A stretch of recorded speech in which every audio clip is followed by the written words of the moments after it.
I mean, Bitcoin is hope. We could put a period on it, but I think Bitcoin is transformative, and the idea, right? The idea of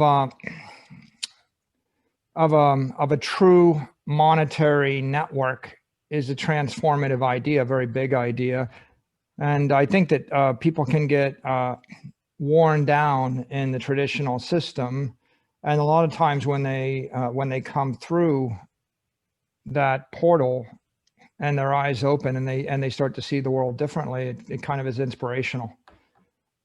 Certainly, I see the economy differently today. I see the world differently today. I have a different mission. I have a mission today that was not on my shoulders before, but we all need a reason to live, right? And I think this is a pretty good reason to live. I mean, it's the definition of hope. I mean, it really is kind of elemental. What, when you use the term hope, I just put some kind of words on why or maybe not why I see it as hope, but kind of the impact of it being perceived as hope. Why is it you think that it represents hope for some of those people that may not be seeing it the same way as you? Well, because for a long time, right, and we can discuss when this started, maybe it's just been forever, the people of the world have been struggling against the political current, right? Struggling against the political current. As you debase the currency, everybody has to fight their way uphill, and it's a struggle. And it got to be bigger starting in 1971, but we had it from World War I, and I guess people's, dated back the fall of the Roman Empire, right? When they started debasing the currency, and we plunge in the Dark Ages, right? You can trace a lot of the challenges of mankind to the lack of an effective currency, right? The human condition has struggled from toxicity in the currency, right?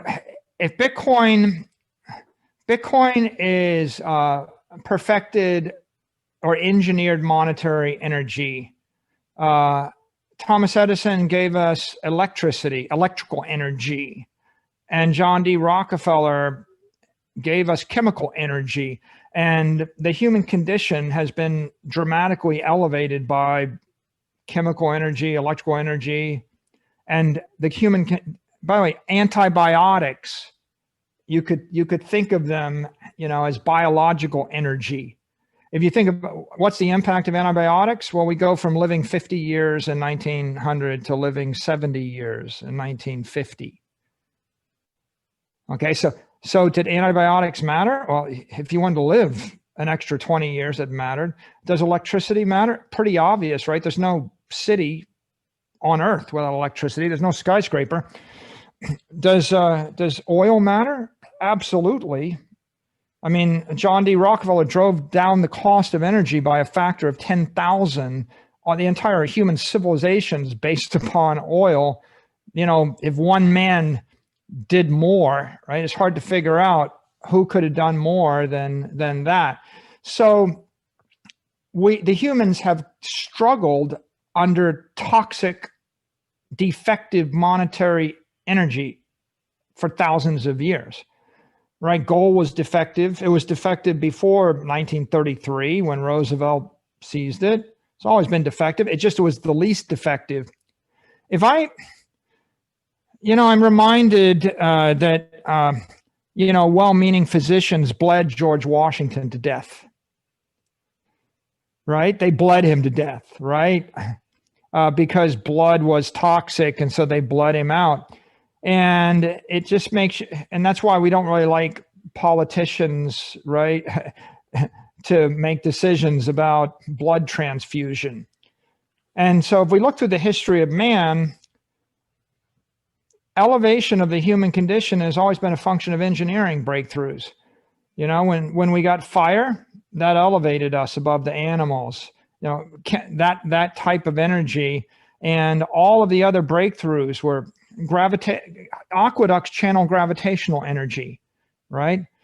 So channeling of these energies, the chemical energy, the gravitational energy, the electrical energy, they were all really critical. And now, and the human race has struggled under a defective monetary energy, and Bitcoin is the first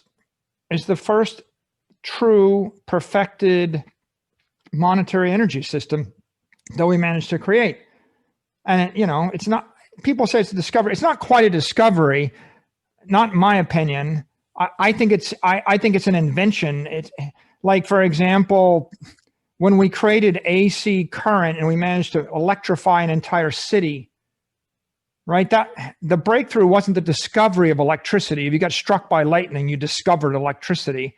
The breakthrough was the engineering, the channeling, and the storage of electrical energy, right? Just like fire. Well, John D. Rockefeller didn't discover fire, and he didn't discover that, napalm burns, right? A lot of people knew, the Greeks knew that napalm burned in Greek fire.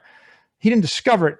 He stored it and channeled it. And so Bitcoin is the storing and the channeling of clean monetary energy, sterile monetary energy. Why did we die at age 50, right, in 1900? Well, because of infection and antibiotics. When you understand the science of sterilization and you understand infection, then we stop dying of infectious disease. We conquer them. And the human, all of these political systems, all these economic systems throughout the history of the human race, they've been collapsing because of unsterile money, right? Toxic money. And a currency war. We talk about a currency war. When I'm expanding the monetary supply, I'm sucking the oxygen out of the room. I'm sucking the energy out of the currency. But currency is blood. And if I suck the oxygen out of your blood, it's like I'm bleeding you to death. And so the breakthrough is, we find, if I strap you down and I put toxic chemicals in you and administer chemotherapy to a healthy 18-year-old, right? That's the problem, right? We've been administering chemotherapy through the currency to all of these societies to varying degrees, right? And in the Weimar Republic, it was a quick collapse, and in Venezuela, it's an obvious collapse, and in Argentina and Turkey, it's a methodic and pretty progressive collapse. And in the US, it's just been a slow toxic drip that now is a rapid toxic drip. And so I would say come March 2000, right? Imagine you're lying on the table and someone's administering, toxic chemicals into your blood, and you've been going about your business and you didn't realize that it's killing you. And then you realize, and you pull the line out of your arm, and you're like, oh, I don't really need this anymore. I can actually go without the toxic chemical treatment. And that's the source of hope, right? It's the breakthrough intellectually to realize that the chemicals weren't making you healthier. It's like the scene in Captain Marvel. You remember, did you see the movie Captain Marvel? No. She's the most powerful woman in the universe, and yet she can't quite reach her full potential because they put some kind of governor chip in the back of her neck that keeps her from understanding what she can do. And eventually she pulls the chip out, and then she beats all the bad guys and defeats everybody. When she pulls that chip out and you realize that she's got the power of a neutron star, man, that's the climax of the movie. Yeah. You see that over and over again. By the way, the thing that's played out right in front of our face is the modern understanding of diabetes and metabolic disease and the role of sugar. And if you go back 30 years, people talked about the major food groups, and there was no recognition that sugar caused diabetes. And of course, now there's a lot of people would point out, right, that sugar is toxic, and that's the secret to the paleo diet, the keto diet. And if you have type 2 diabetes, right, the obvious thing to do is cut off sugar, right? Just stop eating. And sugar is toxic. It kills you. causes metabolic disease, right? Causes diabetes. What is monetary expansion? It's diabetes to the civilization. There's, by the way, you look at some of those old videos of me, if you go back 10 years, I was 30 pounds heavier. Yep. You know why I was 30 pounds heavier? I didn't understand that sugar is toxic. And at some point it clicked and I figured it out, and I stopped eating or drinking anything with sugar, and I stopped consuming sugar and starch. I lost 30 pounds and I became happy and a lot healthier, a lot happier, cleared my head. And, if you're giving a gift to any individual, by the way, my mother died, from metabolic disease complications from too much sugar, right? I know lots of people around me that I love that died from it. Probably everybody in the world probably knows someone that died of an illness which is driven by metabolic disease because they had too much sugar. Yeah. Right. And by the way, what gave us that? It was like government said the 4 major food groups jammed that down your throat. Right. And they were the big advocates of the low fat diet, which is the most garbagey thing in the world.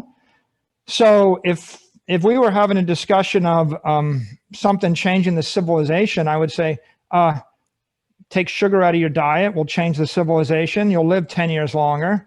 And if we were talking about politics and economics, I'd say, take toxic currency, right?